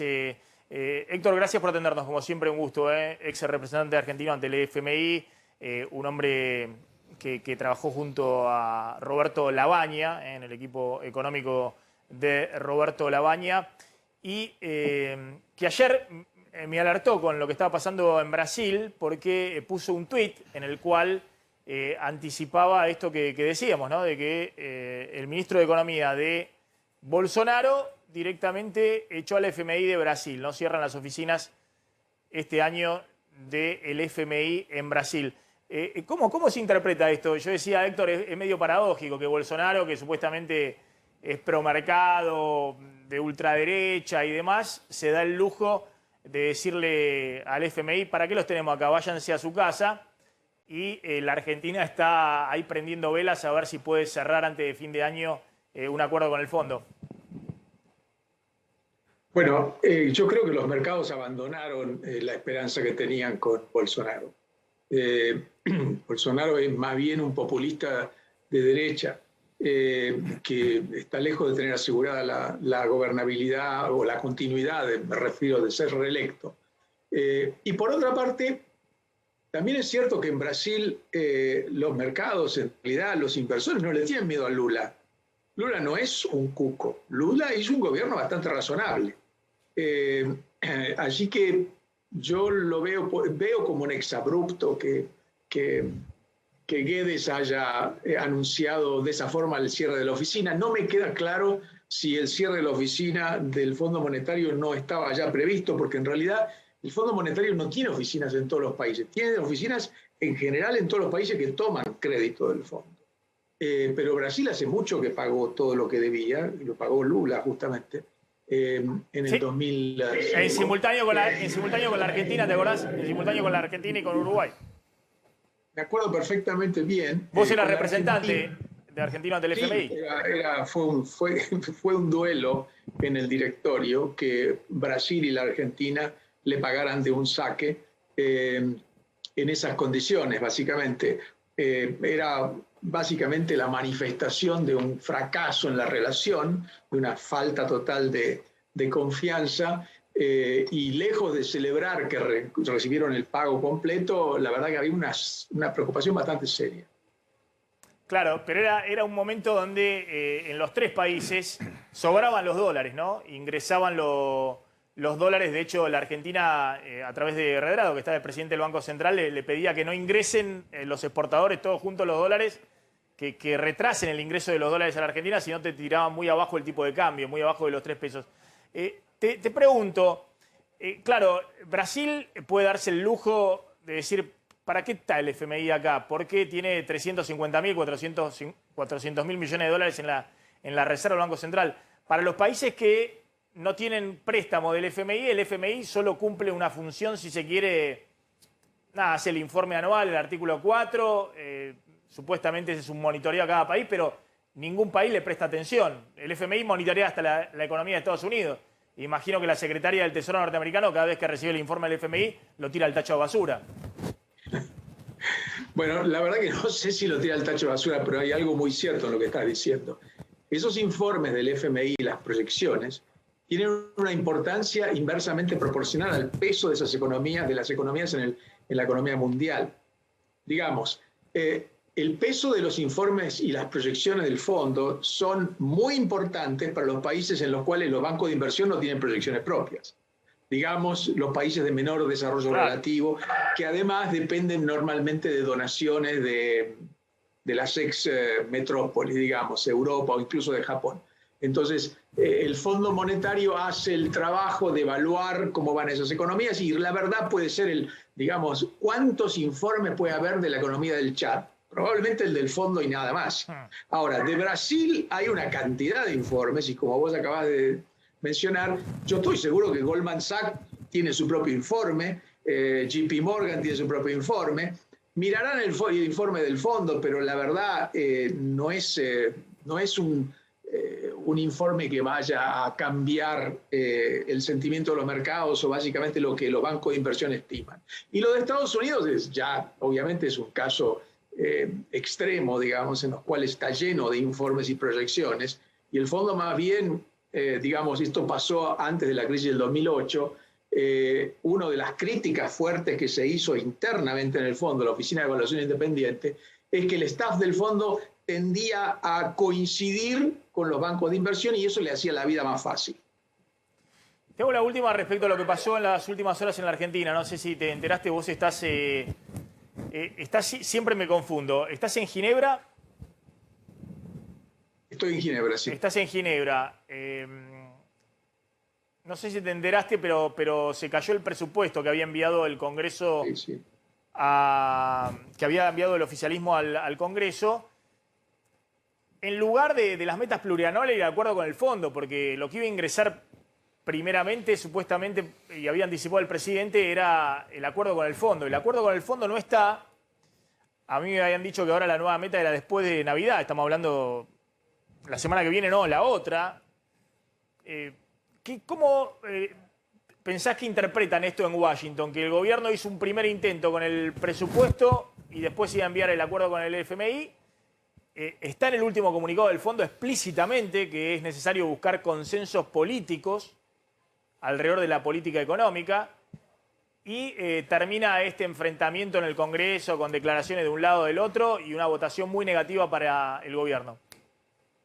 Bueno, está bien, la pregunta es, lo que pasa es que yo dividiría ese comunicado del 10 de diciembre en el cual efectivamente, como decís, dice que es importante tener apoyos internos y externos, vamos a hablar de los internos, se refiere a un acuerdo de facilidades extendidas en el cual, digamos, sería necesario, va a incluir normalmente compromisos de mediano plazo y políticas de mediano plazo, que sería necesario que cuenten con consenso para poder tener por lo menos una esperanza basada en algo objetivo de que esas reformas van a seguir siendo implementadas después del 2023.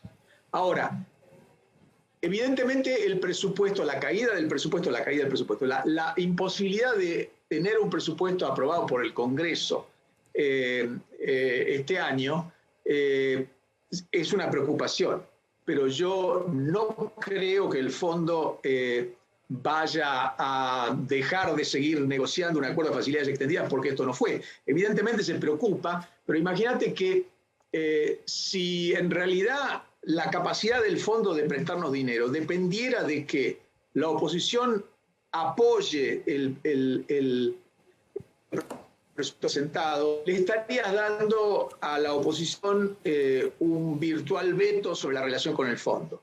Yo no creo que el fondo quiera eso. Lo que es muy probable que el fondo tenga observaciones y dudas sobre el presupuesto que son parecidas a las manifestadas durante el debate en el Congreso por la oposición.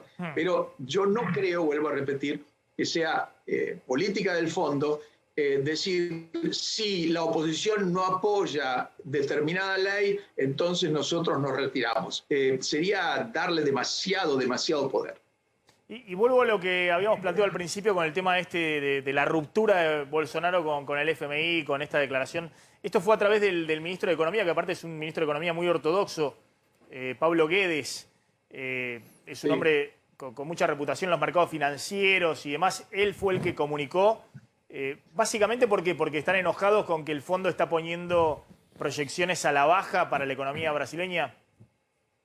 Sí, están disconformes con las proyecciones que hace el fondo, sí, efectivamente. Bolsonaro, digamos, tiene una proyección muchísimo más optimista que la que hizo el fondo. Y la verdad que, no sé, es probable que eso de echar al fondo sea parte de un show político, sí, para, digamos, ganar un poco de espacio sobre la oposición, en definitiva, decir nosotros estamos echando al fondo, no, digamos, probablemente esté corriendo a Lula, al PT, por la izquierda en este caso. Claro, no, porque además es cierto que distintas encuestas, esto lo muestran ya hace tiempo en toda Latinoamérica, el FMI es mala palabra. Digamos, la idea de que tener un acuerdo con el fondo es irte a la B, es un estigma de que no podés manejar vos mismo tu propia economía. Esto lo habíamos dicho cuando Macri cerró el acuerdo en el 2018 pensando que era un sello de reputación, que vos cerrabas con el FMI y que inmediatamente los argentinos dejaban de correr al dólar o no te iban a ir a buscar los depósitos en los bancos o ese tipo de cosas. Y hay, en las encuestas muestran una visión negativa mayoritariamente en los países respecto al FMI. Ahora, el gobierno argentino ha dicho que Brasil apoya en el directorio del fondo, más allá de las diferencias entre Alberto Fernández y Bolsonaro, que ahora va a contar Pablo Vinocur, se acaban de ver esta mañana en una cumbre virtual entre Bolsonaro y Alberto Fernández. Pero el gobierno dice que Brasil apoya en el directorio del fondo. ¿Eso es importante para la Argentina, que Brasil esté acompañando, junto con otros países de la región, a la Argentina en el directorio del FMI? Bueno, sí, es importante, evidentemente. Ahora, eso no va a definir el apoyo del G7. Ahora, si estuvieran en contra, evidentemente estaríamos en una situación mucho más comprometida. Déjame aclarar una cosa. Llegar al fondo es como llegar a la guardia del hospital, con lo cual, evidentemente, si vos llegás a la guardia del hospital es porque tenés un problema agudo y eso, obviamente, no es algo que genere ningún tipo de optimismo respecto a tu economía. Ahora, hay un tipo de programas del fondo que efectivamente son prestigiosos, pero nosotros no podríamos acceder a eso. Eso se llama Flexible Credit Line, o sea, línea de crédito flexible. La tiene Chile, por ejemplo, la tiene México, y son líneas que se consideran precautorias, pero precautorias de verdad, no como la que tomó Duhovne, que dijo que era precautoria y después en un mes tuvimos que tomar más de lo que habíamos pedido. Son precautorias porque son una especie de seguro que tienen los países con macroeconomías muy sólidas, eso es lo que piden, muy sólidas macroeconomías, en las cuales vos tomás ese seguro por un fee, básicamente por un precio bajo, y tenés menos necesidad de acumular reservas, y no tienen condicionalidad ninguna. Entonces, vos lo tenés en el bolsillo del pantalón, si la necesitas la casa, tiene otros inconvenientes, pero en todo caso te diría que los países que han recurrido a eso, en general, siguen con eso más tiempo del que uno quisiera. Claro. La Argentina va a un acuerdo inédito con el fondo, ¿no? Va a un acuerdo con el fondo en el cual prácticamente no va a tener fondos frescos, no va a tener recursos adicionales en principio con el FMI, va a refinanciar los vencimientos del año próximo y del 2023. Y encima tenés todas las exigencias del fondo que todos coinciden que hoy son las exigencias obvias en este contexto, que el Banco Central acumule reserva, que achiques el déficit fiscal, la emisión monetaria. Es decir, vamos en un momento al fondo donde vamos al revés de lo que vos estabas planteando, ¿no? Vamos al FMI, donde el FMI no nos va a mostrar. Algún dólar nos va a tirar. Estamos viendo a ver si devuelven lo que se le pagó este año con los DEC. Pero prácticamente no te da dólares frescos y encima vas a tener cada 3 meses la revisión de todas las condicionalidades y todas las exigencias. Te hago la última. ¿Por qué crees que está demorado el acuerdo? Todos los comunicados van de buenas intenciones, hay entendimientos generales y demás, pero todavía el gobierno no ha podido mostrar de qué se trata la negociación. ¿Cuál crees que es el punto principal que está hoy en discusión? Teniendo en cuenta que ahora, la semana que viene es Navidad, el viernes próximo, y después Washington se toma vacaciones hasta el 6 de enero, 10 de enero por lo menos, ¿no? Bueno, yo creo que en este momento, y si mirás el comunicado del 10, hay un acuerdo general, pero ¿cómo llegás a bajar la inflación? ¿Cómo llegás a bajar la emisión? El fondo no está pidiendo, como ustedes mismos señalaron, que no haya emisión, está pidiendo que baje la inflación. Tampoco está pidiendo que haya una devaluación, está pidiendo que se acumulen reservas.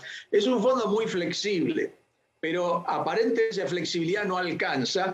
En parte yo diría que hay una temeridad por parte del gobierno de haber postergado esta negociación hasta el momento en el cual estás con reservas que no llegan para financiar, reservas netas me refiero, para financiar un mes de importaciones.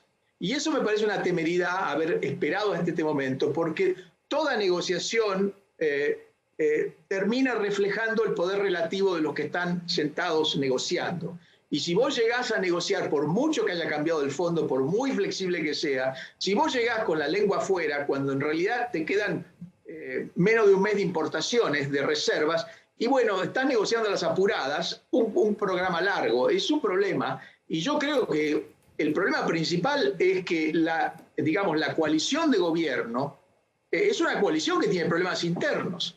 Entonces, evidentemente tenés un ministro debilitado después de las elecciones, porque el presidente está debilitado y porque ya estaba debilitado, que tiene que tomar compromisos porque está negociando un programa largo que va a durar 10 años, sin consensos internos porque no los han buscado.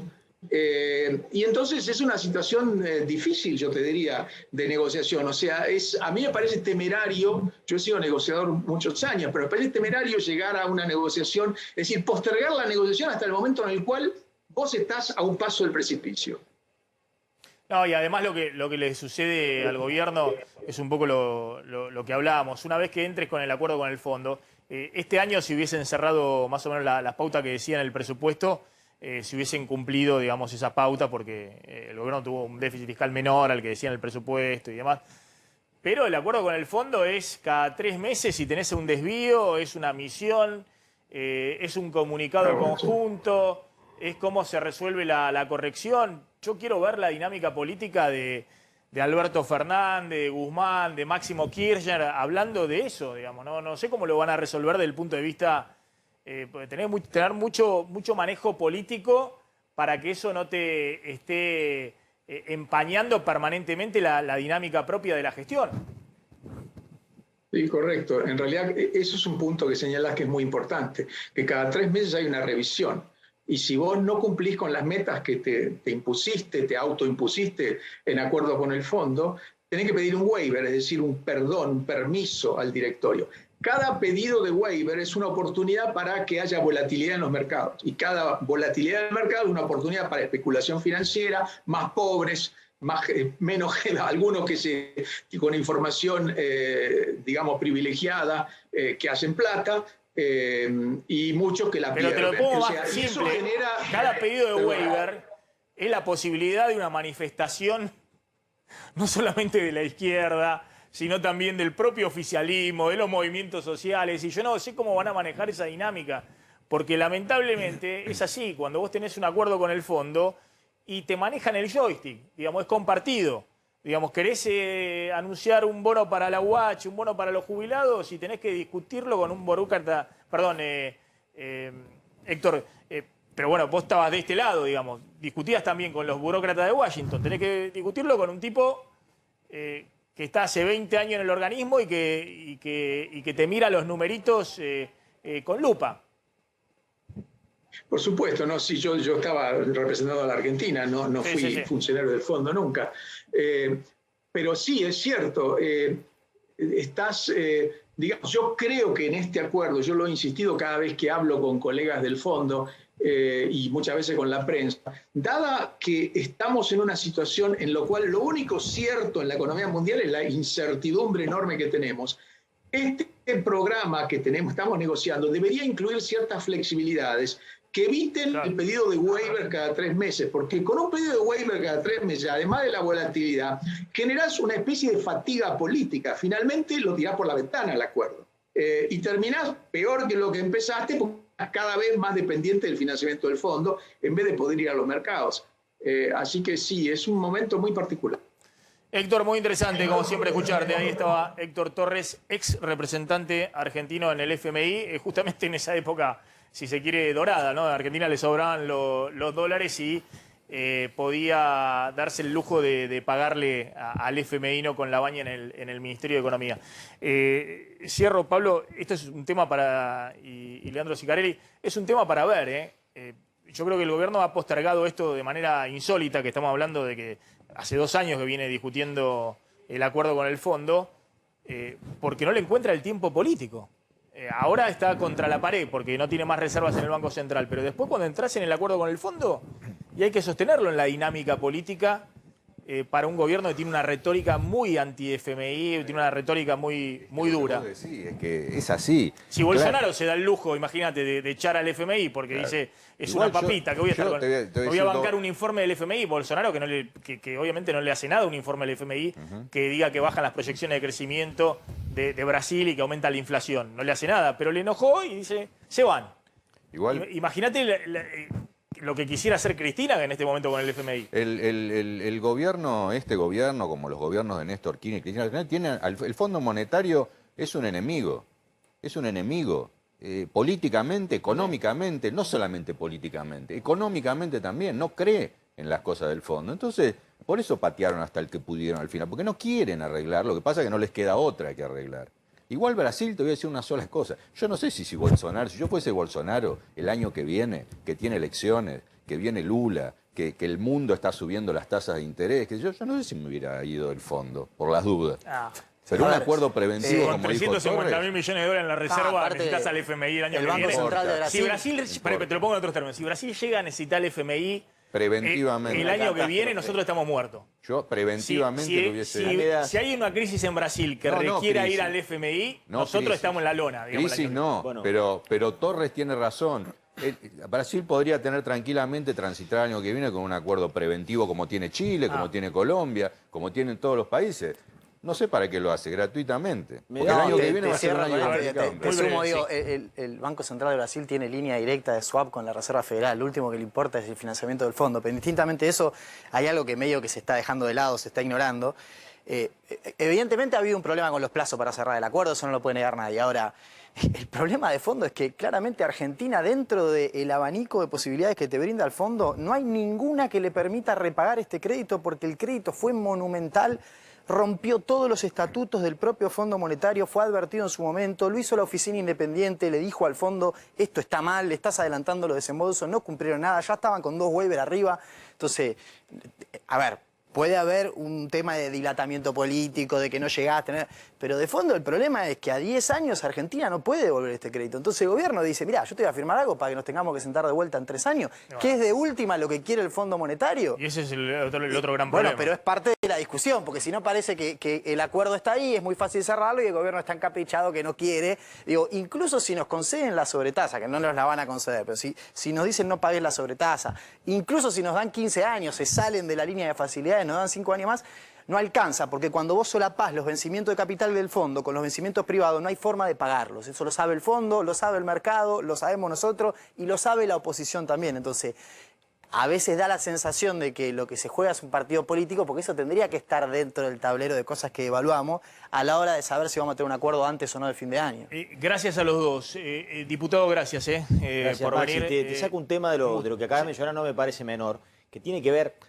Prestemos atención, Bolsonaro toma esta actitud. Es el presidente del principal socio comercial que tiene la Argentina, el 18% de nuestro destino exportador. ¿Dónde lanza la campaña electoral para el 20 de octubre del 2022 Luis Ignacio Lula da Silva, al margen de las opiniones que uno pueda tener por Lula, mejores, peores? De hecho, está bien la reivindicación de Lula, pregúntenle cómo manejó el déficit, qué hizo con la aerolínea de bandera.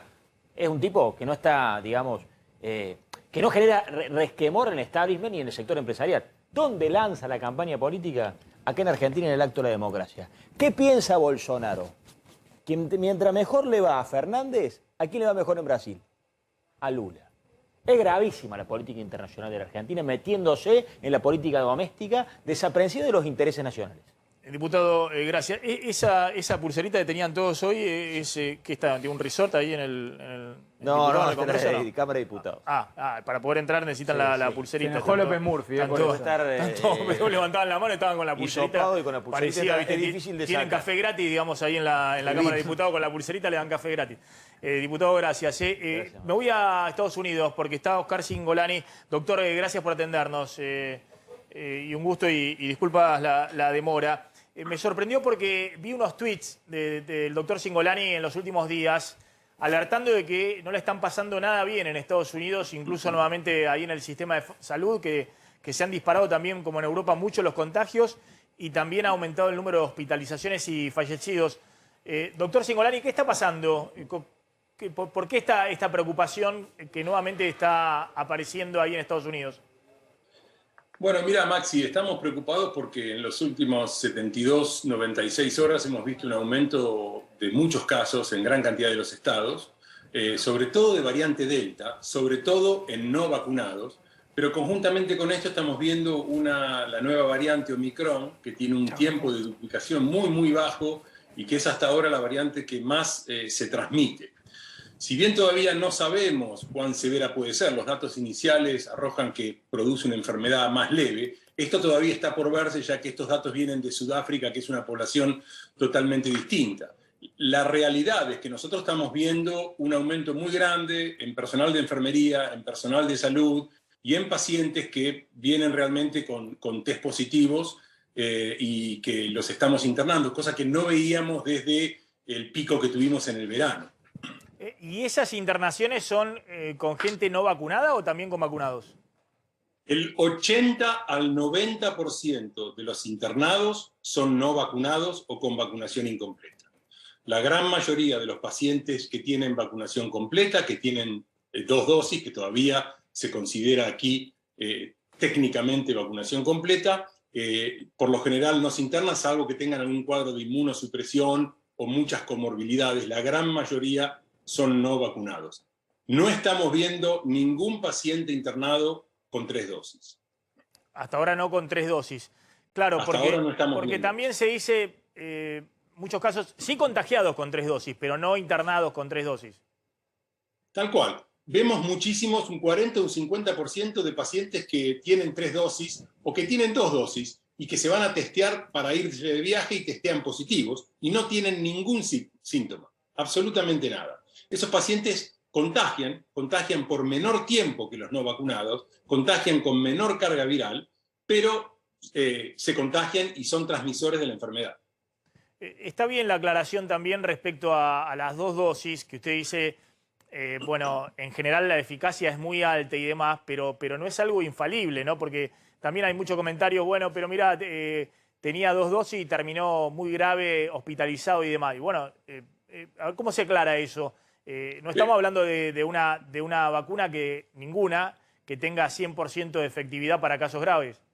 Gracias por preguntarlo, Maxi. Es una pregunta excelente porque hay que salir de este dicotomismo en lo cual la gente, por el hartazgo ya ha entrado, en el cual es blanco o negro, es izquierda o derecha, es me enfermo o no me enfermo. Cuando uno hace estas vacunas, cuando uno aplica estas vacunas, uno aplica en una gran cantidad de la población, la gran mayoría responde positivamente. Siempre hay una minoría en la cual la vacuna no prendió, por así decirlo, hay cierta inmunosupresión, no es perfecta, pero sabemos que las vacunas, casi todas o todas las vacunas, son mejor que nada, previenen la enfermedad y previenen mucho más la enfermedad grave, con lo cual hoy por hoy estar vacunado nos da una seguridad de que las chances de terminar en el hospital son muy, muy bajas. Claro, es importante. Y el otro punto, ¿por qué entonces más de 100.000 casos diarios nuevamente en Estados Unidos? Creo que los fallecidos están arriba de 1.500 diarios nuevamente. Esto tiene que ver con que sigue habiendo muchos estados con bajos niveles de vacunación. Así es. Nosotros en Estados Unidos tenemos una población general vacunada, con vacunación completa, de aproximadamente 62-63%. Si uno ve la franja de de 18 a 40 años, la proporción de no vacunados es aún mayor. Y si uno localiza ciertos estados, lo que se llama acá el Midwest, o algunos estados del sur, hay condados en cuya población el porcentaje de vacunación es el 20-30%. Esos son los estados que están llenando los hospitales con pacientes principalmente no vacunados y son los que contagian con mayor cantidad viral.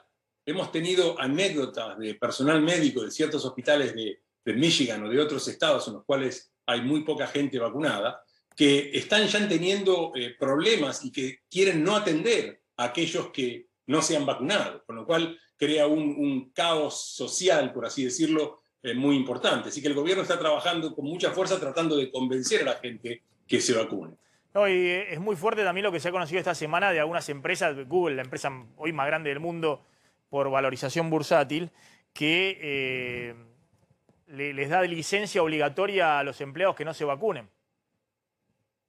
Claro, ya cada estado, dependiendo de las leyes, y cada empresa está tomando medidas dispares, por así decirlo. No hay ningún consenso y hay una gran litigación en estos momentos para ver si en realidad se implementa una vacunación obligatoria, se pide la tercera dosis como vacunación completa y qué mayor cantidad de pasos se van a dar. Porque claramente vienen las fiestas, va a haber un montón de viajes y esperamos un pico aún mayor en los primeros días de enero, ¿no? Y en las próximas semanas. Fíjese los números que acabo de ver, ahí podemos poner en pantalla de vacunación de la Argentina.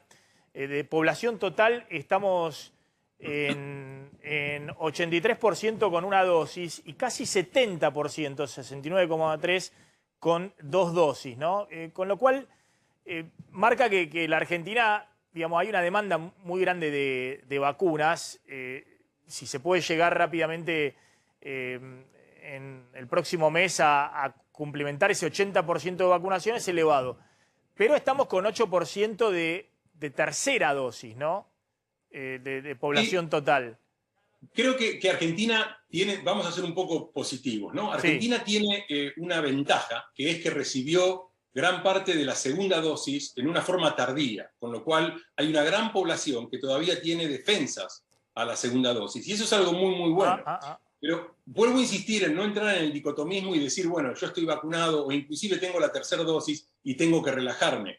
Hoy sabemos que no es una medida, es la vacunación más el uso de barbijo en lugares cerrados, más tratar del distanciamiento social y tener sentido común. Esas medidas que se van sumando son las que nos permiten tener una menor circulación viral. Y por supuesto salir a testear para localizar focos calientes, por así decirlo, en donde la transmisión viral es muy importante. Lo que dice, doctor, es importante porque en la ciudad de Buenos Aires, el otro día lo hablamos con un funcionario de la ciudad, está con niveles de vacunación más altos que en Nueva York. En la ciudad de Buenos Aires está con más del 80% con 2 dosis, 91-92% con una dosis, es decir, que esperan en el próximo mes llegar al más del 90% con 2 dosis.